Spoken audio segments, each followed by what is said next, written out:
Hey guys, how's it going? I'm Bear Clark and this is Bear Love Film, and today we're going to look at 10 Cloverfield Lane. Now this was a film that really appeared almost out of nowhere. The advertising for it only started about 2 months before the film actually dropped in cinemas. Caught a lot of people by surprise, and obviously got a lot of people excited following Cloverfield. Now I have to put my hands up and say I love the original Cloverfield film. I absolutely love it.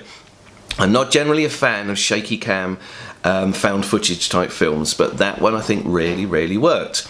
So when this one came along, this one was announced, I was like very excited. What are we going to see next? Is this going to be a sequel? Well, it turns out that it kind of is a sequel, but very loosely.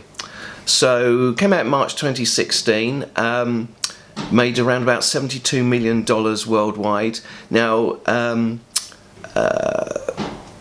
it's estimated that the budget was only around $5 million, and if that's true, then that's one hell of a return.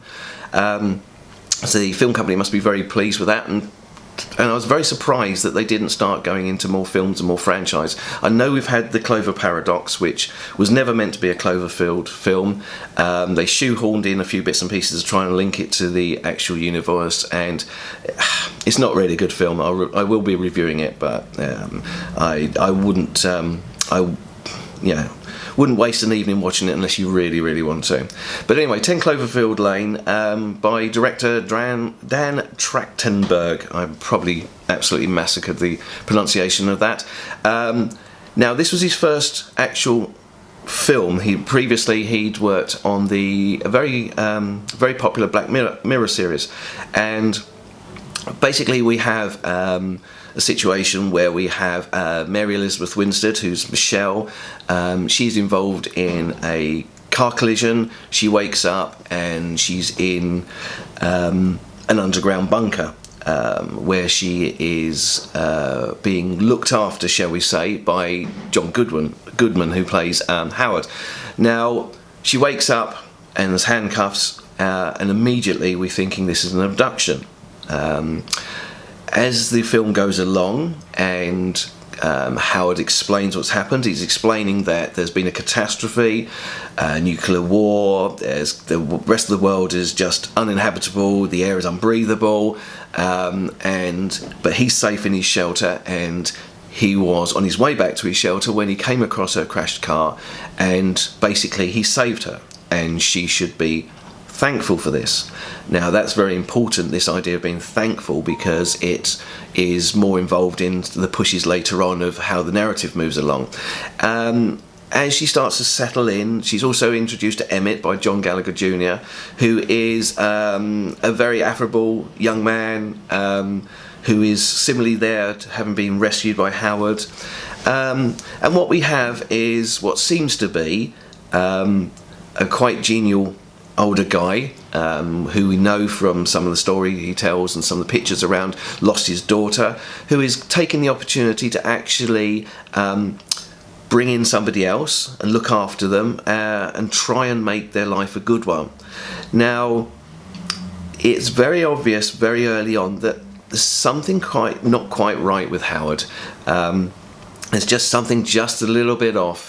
There's something in his eyes, something in his mannerism, his tone tends to flip-flop. You get the impression that he's actually on an edge, and that there's somebody that could flip and go into a rage at the drop of a hat, and in fact he can do.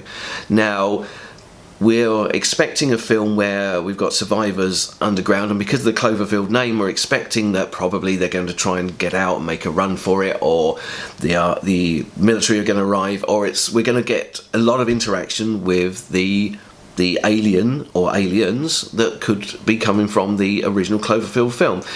But what we soon start to realise is actually that the real threat, the real monster, is Howard himself.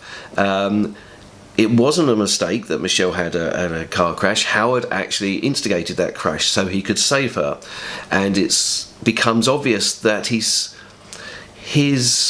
motives are less than honourable, shall we say. There is a dynamic there where you can't really understand whether he's looking to have someone to replace his lost daughter, or if it's someone that he's looking to form some form of more intimate relationship with.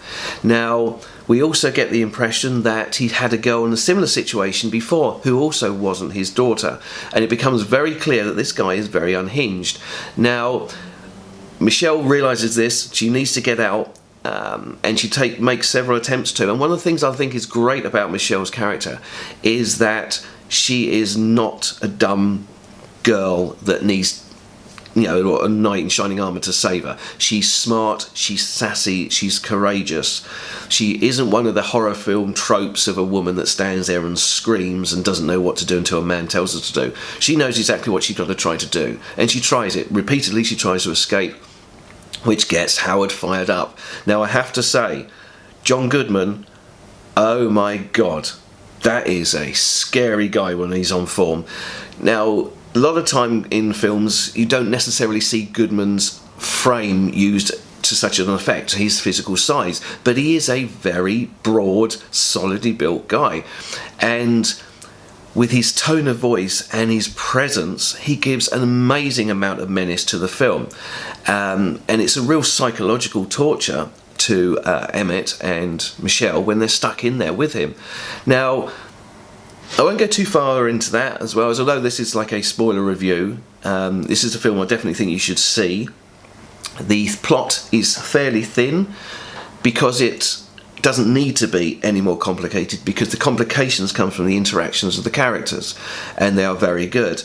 You basically got a film based around 3 actors, and they're damn good actors. They play the characters well. You really feel for them.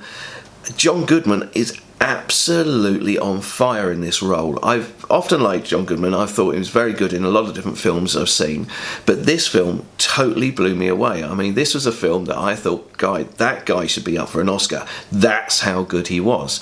Now, people are very divided about this film because a lot of people expected a science fiction-y, horror, survivalist type of film with lots of monsters, or at least one more big monster, as in Cloverfield.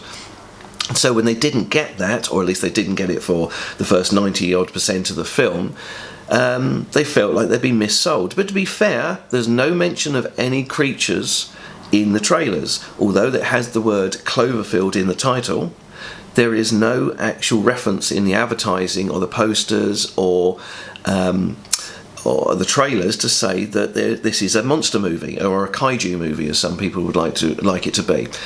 But when Michelle eventually escapes outside, we realise that in actual fact, yes, this is related to the Cloverfield universe, as you might call it. There are creatures that are running the world, have taken over the world, harvesting the world, killing everyone in sight. We also see a level of technology, whereas in the first Cloverfield film, it felt very much almost like a giant bug had dropped from the sky and was just destroying everything in its wake with no particular purpose. We do see it reproduce and dropping spores, but like a bacteria that gets infects a wound or infects an animal and it starts to spread, it didn't seem to have necessarily a conscious decision to do these sort of things, whereas at the end of 10 Cloverfield Lane we actually see that they have spaceships or what appears to be a spaceship, but it might also be another creature flying, but if that's the case, it appears to have armour. And the last 5 minutes of the film is basically Michelle trying to survive an attack from one of these creatures and make a run for it. Now, I didn't have a problem with that ending. I know a lot of people did, and the critics was 90%. It's currently 90% on Rotten Tomatoes, but the audience was 79%. So the audience weren't quite so taken with the ending. But I think if you go into this film not expecting it to be a direct sequel, not expecting to see a 2-hour film full of monsters, if you're looking to see a tense, slow burn build with some fantastic performances that will keep you on the edge of your seat, then you really need to give 10 Cloverfield Lane a go. Ignore the original Cloverfield, just look at 10 Cloverfield Lane as its own film, and it's a superb film. It's a brilliant first film for this new director. John Goodman is amazing. The other two are also extremely good. I love this film, and for me, it gets an A. I hope you find this review interesting, and don't forget to like and subscribe, and I'll see you next time.